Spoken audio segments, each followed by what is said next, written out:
E aí, meu povo, seja bem-vindo para mais uma aula. Hoje vamos falar de dois capítulos, o capítulo 21 e o capítulo 22, em dois momentos aqui, tá? São duas aulas que se complementam para a gente entender como é que a natureza está funcionando. Na aula passada a gente já entendeu, por exemplo, como é que os impactos ambientais influenciam na natureza. E hoje vamos entender como as espécies elas interagem dentro de um ecossistema. Beleza? Então, descrever como é que é a estrutura de um ecossistema, diferenciar, falar sobre as cadeias e as teias alimentares e vamos também analisar o ciclo da matéria e fluxo de energia dentro desses ecossistemas, tá? Então, basicamente, nós temos aquela definição de vários níveis de organização dos seres vivos que a gente já aprendeu lá no primeiro bimestre, nas primeiras aulas, que a gente começa desde átomo, moléculas, células, tecidos, órgão, sistema e organismo. Quando a gente chega no organismo, a gente pode chamar esse organismo de espécie. E o que é uma espécie? É aquele organismo que consegue se reproduzir com outro, deixando descendentes férteis. Então, por exemplo, se uma espécie se reproduzir com uma espécie diferente da dela, talvez eles não consigam gerar descendentes, ou se conseguir gerar um descendente, esse descendente não vai ser fértil, ou seja, não vai conseguir propagar essa informação genética, percebe? Então, uma espécie tem que ter a capacidade de se reproduzir com a outra. Então, partindo de espécie para outros níveis de organização, nós chegamos em população, que é aquele conjunto de organismos da mesma espécie. Então, nós temos uma população de elefantes, por exemplo.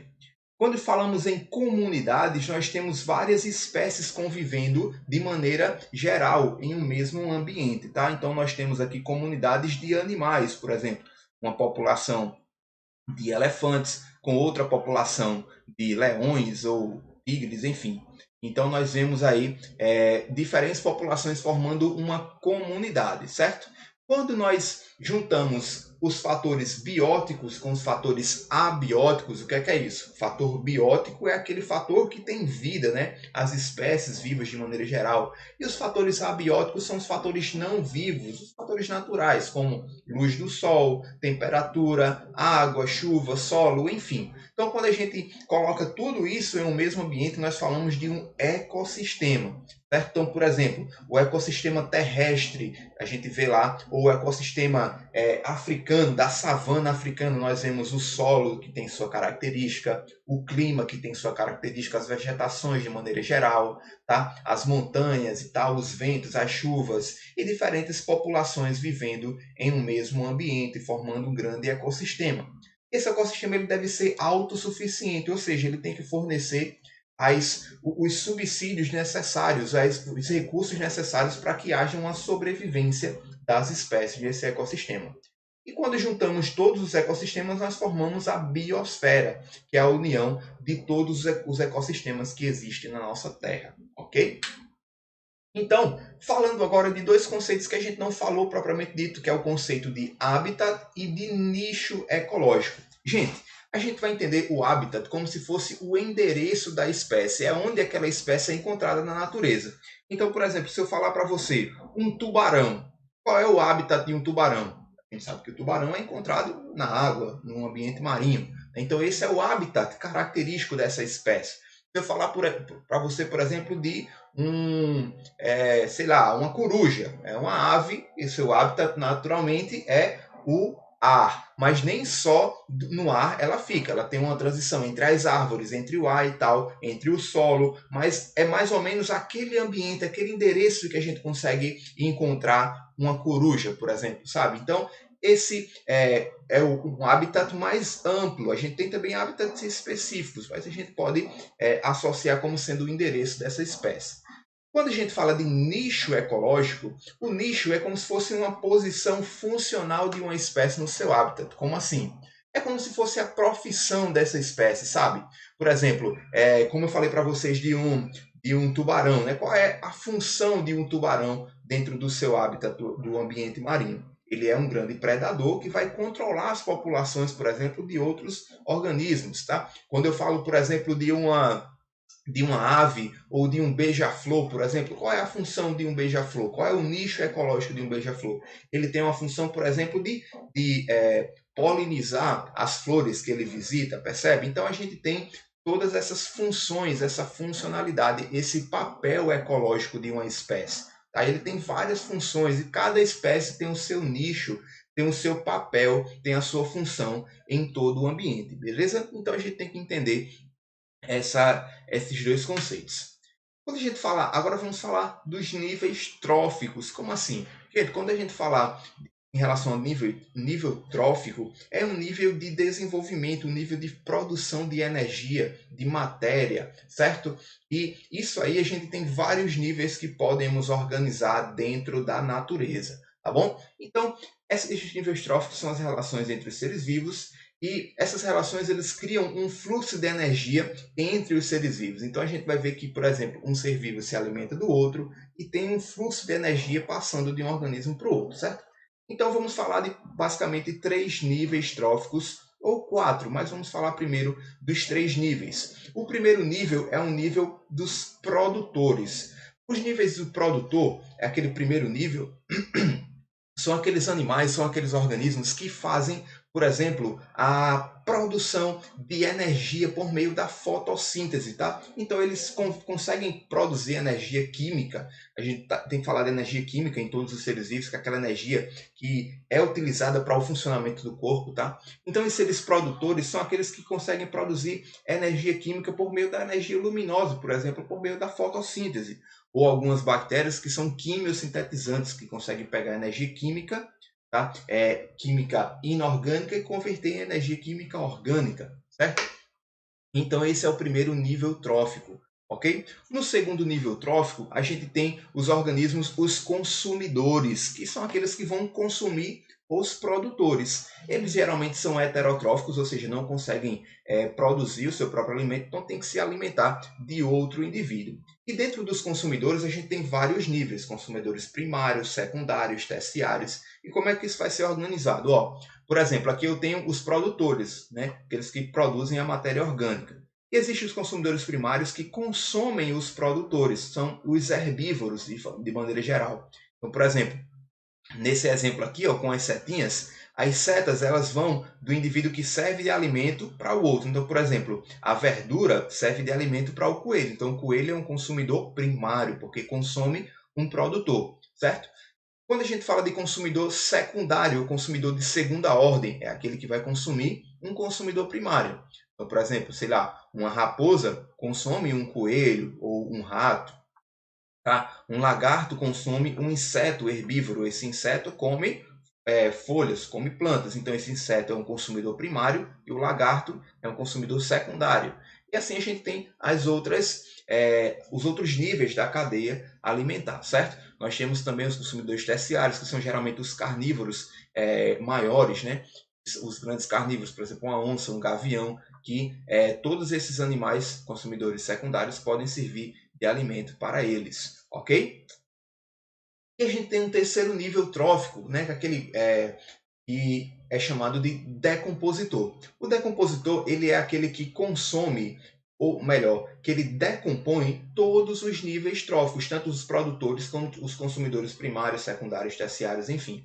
Então, os seres decompositores eles são responsáveis por devolver ao ambiente aquela matéria orgânica que está presente nos organismos. Então, veja, quando tem uma matéria lá livre no organismo ou no ambiente, esses decompositores vão decompor, vão fazer com que a matéria orgânica seja convertida em matéria inorgânica, certo? Para que essa matéria inorgânica possa ser utilizada novamente pelos produtores para produzir assim as moléculas orgânicas e dar sequência a um novo ciclo de energia. Ok? Geralmente quem faz essa decomposição são fungos e bactérias, são os principais organismos decompositores. E a gente pode até falar dos organismos onívoros, por exemplo, que é como se fosse um quarto nível trófico, que são aqueles que consomem todos os níveis, tanto os decompositores quanto os consumidores primários, secundários, produtores, e nós seres humanos. Nós nos alimentamos tanto de plantas quanto de animais. Então nós consumimos tanto consumidores quanto produtores e também decompositores. A gente se alimenta de fungos, de bactérias, enfim. Então a gente tem esse último nível trófico aí, tá bom? Então, só mostrando aqui, ó, a formação de cadeias e teias alimentares. Essa cadeia alimentar é toda essa estrutura, essa sequência de consumo de um certo organismo, tá? Então, a gente tem aqui, ó, essa sequência mostrando uma cadeia alimentar. Quando a gente fala de teia alimentar, é aquele que um indivíduo pode estar inserido em diferentes posições dessa grande cadeia alimentar, sabe? Então, por exemplo, nós seres humanos estamos posicionados em uma grande teia alimentar, porque a gente é tanto consumidor primário, consumindo os produtores, quanto nós somos consumidores secundários, terciários e também, tá? Estamos em outras posições dessa cadeia alimentar. Então, essa teia é quando um mesmo indivíduo possui vários níveis tróficos. E se houver um desequilíbrio nessas cadeias, nessas teias alimentares, aí a gente vai criar tanto uma superpopulação ou uma extinção de espécies. Veja, se os gafanhotos se alimentam de plantas e se tem poucas plantas, o que é que vai acontecer? Vai diminuir a população de gafanhoto até chegar à extinção, porque eles não têm mais alimento, não conseguem sobreviver, enfim. E se tiver muita planta, leva uma superpopulação de gafanhoto, aquelas famosas nuvens de gafanhoto que recentemente chegou aqui perto do Brasil, porque grandes plantações atraem esses gafanhotos, essas superpopulações para se alimentarem, principalmente na sua época de reprodução, que vai aumentar exponencialmente a população, beleza? Então, essas cadeias, essas teias alimentares, elas têm que estar sempre em equilíbrio, ok? Falando do fluxo de energia e de matéria nos ecossistemas, a gente tem essa direção do fluxo de energia, que ela é sempre unidirecional. Perceba, a gente tem essa pirâmide aqui de energia, mostrando a quantidade de energia que é passada de um indivíduo para outro. Então, a gente tem a energia que é retirada no sistema vivo e a energia é retida no sistema vivo, caso aqui essa mais escura, e a energia perdida pelo sistema vivo. Então, os produtores ele têm uma certa energia. Quando ele é consumido, ele passa uma menor energia para o consumidor primário ou o consumidor de primeira ordem, e também ele perde uma certa energia no seu processo de decomposição, no seu processo de transmissão, porque ele consumiu uma certa energia quando ele estava vivo. Então, essa energia é diminuída quando é passado ao longo dos níveis das cadeias alimentares. Então, esse processo pode ser tanto por dissipação, tanto por gasto. A dissipação é a perda de calor, a eliminação de resíduos, e os gastos é gastado por meio dos processos fisiológicos de manutenção do corpo, certo? Então, essa energia sempre vai diminuindo quando vai passando pelos níveis tróficos, ok? Por isso que esses animais, os consumidores de terceira ordem, por exemplo, eles consomem pouca energia, então eles precisam se alimentar de uma forma mais frequente, porque eles precisam obter energia suficiente para a sua manutenção corporal, certo? Então a gente vê essa unidirecionalidade da energia passada em níveis a níveis, tá bom? E ele também não é cíclico, ele é chamado de acíclico, porque uma energia de um não é passado para o outro, certo? Assim, de maneira de retorno, é sempre em uma certa direção. Quando chega aqui no topo da cadeia alimentar, essa energia não é passada para outro indivíduo, não é retornada para os produtores de maneira geral. Ela é sempre cíclica, tá? Agora, gente, vamos falar sobre os ciclos justamente desses nutrientes, os ciclos da matéria e da natureza, certo? Falar, por exemplo, dos ciclos chamados biogeoquímicos, compreender como esses ciclos envolvem os seres vivos e também avaliar a importância de se manter o equilíbrio dos ciclos biogeoquímicos e analisar como esses ciclos biogeoquímicos são afetados pelas atividades humanas, beleza? Então, vamos falar sobre alguns ciclos, como, por exemplo, o ciclo da água, o ciclo do carbono, certo? Mas antes de a gente adentrar para esses ciclos, a gente precisa entender que ele é muito importante para que haja a reciclagem da matéria orgânica em todos os ecossistemas, em toda a biosfera. Então, esse ciclo é uma maneira que a natureza faz de sempre renovar os nutrientes, sempre renovar a matéria, a energia em todos os ecossistemas. Envolve aspectos biológicos, físicos e também aspectos químicos, tá? Falando, por exemplo, do ciclo da água, nós temos várias etapas desse ciclo. Eu tenho certeza que vocês já viram esses ciclos em outros momentos, por exemplo, na disciplina de geografia, mas aqui a gente está mais reforçando para entender a participação dessas matérias aqui em relação aos seres vivos e todo o ambiente que os seres vivos estão inseridos. Então, falando do ciclo da água, nós temos três principais passos. Nós temos a precipitação, é quando a água é retornada ao solo por meio da chuva, né? Retornando essa água em estado líquido. Nós temos o processo de transpiração, que é por meio dos seres vivos, tá? Tanto as plantas, elas fazem esse processo de transpiração, quanto os animais transpiram também, eliminando água na forma de vapor para a atmosfera. Certo? E também tem o processo de evaporação, que as águas, por exemplo, dos corpos d'água, de rios, de lagos, de mares, também sofrem esse processo de evaporação, levando os vapores de água para a atmosfera. Daí, com o processo de condensação, a gente tem o retorno da água à superfície até eles chegarem nos corpos d'água subterrâneos, que a gente tem, por exemplo, os lençóis freáticos, ok? Então, temos todo esse ciclo da água sendo sempre renovado no ambiente.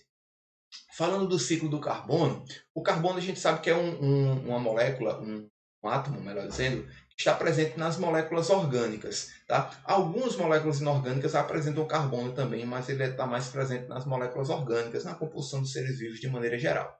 Então a gente tem vários processos que vão retornar esse carbono ao ambiente, lembrando que esse processo de retorno desses ciclos tem uma grande participação de seres decompositores que transformam a matéria orgânica em inorgânica para que essa matéria inorgânica seja utilizada pelos organismos produtores para gerar novos compostos também. Então veja, a gente tem, por exemplo, na formação de gases como o CO2 e o gás metano, que é liberado. O CO2, como a gente comentou, na queima de combustíveis fósseis, na industrialização, certo? E para que se haja esse ciclo do carbono, a gente tem algumas etapas, como por exemplo a fotossíntese. Como é que faz a fotossíntese? A fotossíntese ele pega o gás carbônico e transforma em glicose, faz esse processo de transformação de ciclo do carbono. Essa glicose serve para outros organismos e vai passando de organismo para organismo. Nós temos a transferência direta a liberação desse gás carbônico, liberação do carbono com uma emissão de gás carbônico, né, pelo ambiente. Também a transmissão de uma glicose, de um composto carbonado, de um indivíduo para outro por meio da alimentação. Né? Nós temos também a liberação por meio da respiração desse gás carbônico, né? Quando nós, seres aeróbicos, inspiramos oxigênio e liberamos gás carbônico, a gente está liberando esses gases para a atmosfera, colocando mais aí substratos para esse ciclo acontecer, certo? Então, essas liberações de gás carbônicos na atmosfera, ele é ciclado por meio da fotossíntese, onde a planta absorve o gás carbônico e transforma isso em compostos orgânicos que podem ser transformados tanto em organismos de fato como combustíveis fósseis. Esses organismos, quando são decompostos, tá? Eles são liberados novamente o gás carbônico para a atmosfera para fazer com que esse ciclo seja renovado. Ok? Lembrando que as plantas também liberam gás carbônico no processo de respiração, a planta também respira, né? Então a gente tem esse processo aí de liberação também do gás carbônico, ciclando esse nutriente na atmosfera. Então, o ciclo do carbono ocorre tanto no ambiente terrestre quanto no ambiente aquático. Lembrar que existem micro-organismos aquáticos e até organismos maiores que utilizam oxigênio e liberam gás carbônico no seu processo de respiração, de obtenção de energia. E aí a gente tem também liberação de gás carbônico por meio da água. Certo? Falando do ciclo do oxigênio. Tá? Ciclo do oxigênio, deixa eu só me marchar aqui um pouquinho para não atrapalhar vocês. Tá? Ok? Nós temos aí e o ciclo do oxigênio, ele vai estar presente principalmente na nossa respiração, porque ele é encontrado o oxigênio na forma do gás oxigênio, que é aquele utilizado na respiração. Também é encontrado no gás carbônico, né? E também na água. Então a gente tem essas fontes de gás carbônico. Tá? A gente encontra também, como eu falei para vocês, na nossa respiração, ele está presente no processo de inspiração, tá? Também no processo fotossintético, que as plantas elas liberam o oxigênio na atmosfera, e na composição da camada de ozônio, certo? E o oxigênio ele também está presente no ciclo da água, porque como a gente vê que no oxigênio a gente encontra água, porém, ao contrário, a gente encontra o oxigênio na água, então quando há o ciclo da água, a gente tem também a ciclagem do oxigênio, certo? Então, tanto no processo de fotossíntese, de respiração, certo? O oxigênio atmosférico que é utilizado na nossa respiração, certo? Então temos toda essa ciclagem aqui com as plantas, muito importante as plantas também para fazer essa ciclagem do oxigênio, certo? Por meio da fotossíntese. Bom? E por fim, nós temos o ciclo do nitrogênio, certo? O ciclo do nitrogênio o nitrogênio é um átomo muito importante e é encontrado na atmosfera por cerca de 78%. É um dos gases mais abundantes da nossa atmosfera. A gente pensa que é o oxigênio, né? Porque a gente respira bastante oxigênio, mas na verdade o gás em maior quantidade é o nitrogênio. Então, a gente tem vários processos de formação de nitrogênio, tá? Para que ele participe desse ciclo. A gente tem, por exemplo, a fixação do nitrogênio em algumas moléculas, como por exemplo, reagindo com a água, o nitrogênio atmosférico, formando amônia, tá? É o processo chamado de amonização. Nós temos o processo de nitrificação e de desnitrificação, que formam os compostos nitrogenados, nitritos, nitratos. Tá? São reações químicas que são mediadas por alguns micro-organismos que estão presentes no solo ou na água. Tá? Então a gente vê aqui esses micro-organismos, por exemplo, nitrosomonas, que é uma bactéria que está lá no solo, e consegue transformar um íon, uma molécula inorgânica, em outras moléculas, e essas moléculas são utilizadas por outras bactérias, o Nitrobacter, que vai transformando essas moléculas, e aí vão participando do processo químico, tá?